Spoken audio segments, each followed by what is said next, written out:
Mesdames, Messieurs, bonsoir, ravi de vous retrouver en 2015 sur Gabon News, mais avant, un seul titre pour ce journal.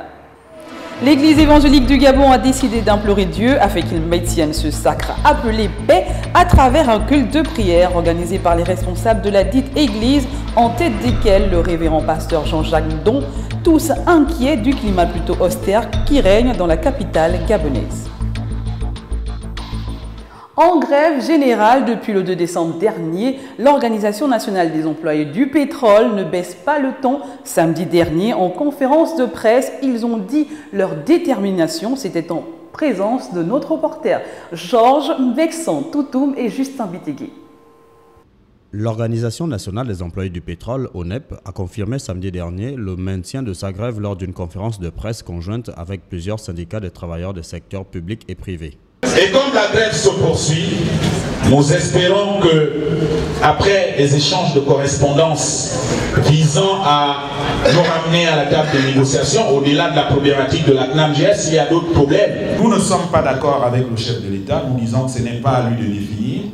Il doit instruire le gouvernement de convoquer les partenaires sociaux et ensemble, nous allons regarder les contours de l'assurance maladie obligatoire. Pour le secrétaire général de l'ONEP, les prélèvements de la CNAMGS apparaissent comme la principale revendication.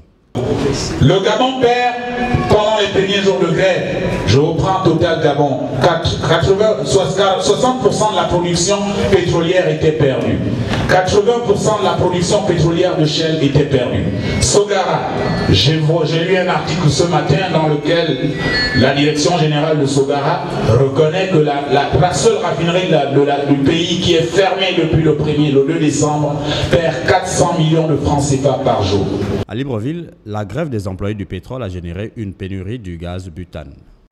Je vous en parlais en titre pour maintenir la paix tant souhaitée par l'ensemble des Gabonais et vu la crise socio-politique que sévit actuellement dans notre pays, les responsables de l'Église évangélique du Gabon ont célébré un culte, dit culte de paix, le week-end dernier à Baraka Mission. Il était question pour le pasteur président de rappeler aux hommes politiques et aux Gabonais l'importance de se mettre ensemble et consolider la démocratie dans notre pays. C'est un reportage de Justin Bitegui.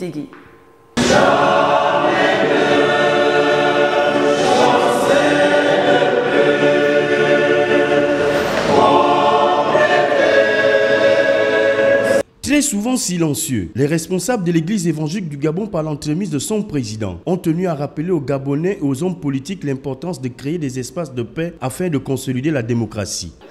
Nous avons donc interpellé les uns les autres, que ce soit les Gabonais épris de paix, que ce soit les hommes politiques de tous bords, de leur dire qu'ils doivent créer des espaces de paix. Et pour créer des espaces de paix, il faut éviter de mettre des mesures qui bloquent le dialogue de paix. Ce qu'il nous faut faire aujourd'hui, c'est de permettre que non plus qu'il y ait des guerres entre les Gabonais, mais consolider la démocratie. Par la même occasion, en vue de venir en aide aux pays atteints du virus Ebola, une série de collectes de fonds a été organisée à cet effet. Les fonds, c'est pour les pays qui sont atteints par la maladie du virus Ebola. La Guinée-Conakry, la Sierra Leone et le Libéria. Nous avons donc collecté ces fonds pour un élan de solidarité envers ces pays dans le cadre de la CETA, la conférence de toutes les églises de l'Afrique dont l'Église évangélique du Gabon est membre.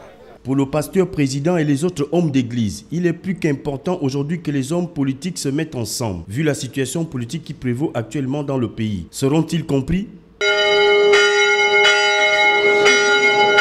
Dans quelles conditions exercent-elles quotidiennement leurs activités? Elles, ce sont les femmes commerçantes du grand marché d'Oyem, capitale provinciale du Wellington. Martial Tonga, Refus Itoga ont rencontré une commerçante qui dit ne pas exercer son activité dans de bonnes conditions. Suivez.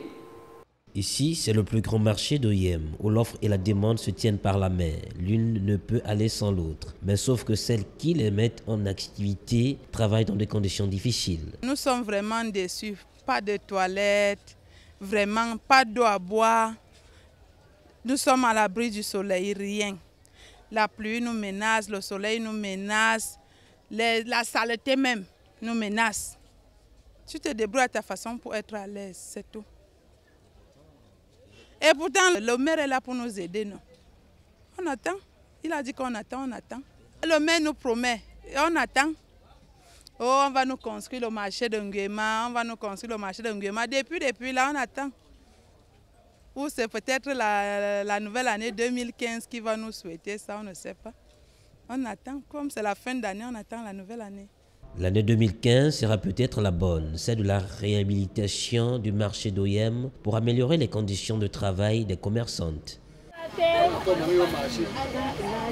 Restons toujours au marché d'Oyem où certains produits agricoles coûtent cher. Commerçantes et clients expliquent les raisons de la cherté de ces produits agricoles. Retrouvons une fois de plus nos reporters Martial Tsonga et Refu Itoga. Qui est-ce qui peut expliquer la hausse des prix de la banane, des fruits et d'autres produits agricoles? La cherté des produits tant prisés par la population trouve ici leur explication. Parfois c'est difficile, parfois on ne trouve pas ce qu'on a besoin, parfois les prix aussi. Mais on supporte. Les produits qu'on trouve plus chers au marché, la banane, le banane plantain. C'est ça qui est plus cher et les fruits. Elle s'explique, la cherté des produits avec des taxes que les commerçants qualifient de superflues. Tout ça là est cher parce que le phytosanitaire prend sa part, la douane prend sa part, l'assemblée, la mairie, sans compter même la douane mobile, on ne connaît même pas tout ça. Tu payes toutes ces taxes là, arrivé ici, tu es obligé d'augmenter le prix pour récupérer ne serait-ce que ton argent. Souvent tu n'as même plus de bénéfices. Avec la cherté, on n'arrive plus à payer les produits qu'on a portés depuis le Cameroun importés. Ça vient pourrir sur place. La perte revient chez nous, les vendeurs, à cause de tous ces taxes qui sont augmentées sur la route là. Les commerçantes souhaitent que les conditions de leurs activités soient améliorées et que les clients trouvent aussi leur compte. Voilà, c'est la fin de ce journal. Merci à vous de l'avoir regardé. L'info se poursuit sur www.gabonnews.com. Je vous souhaite à tous une excellente soirée et à demain.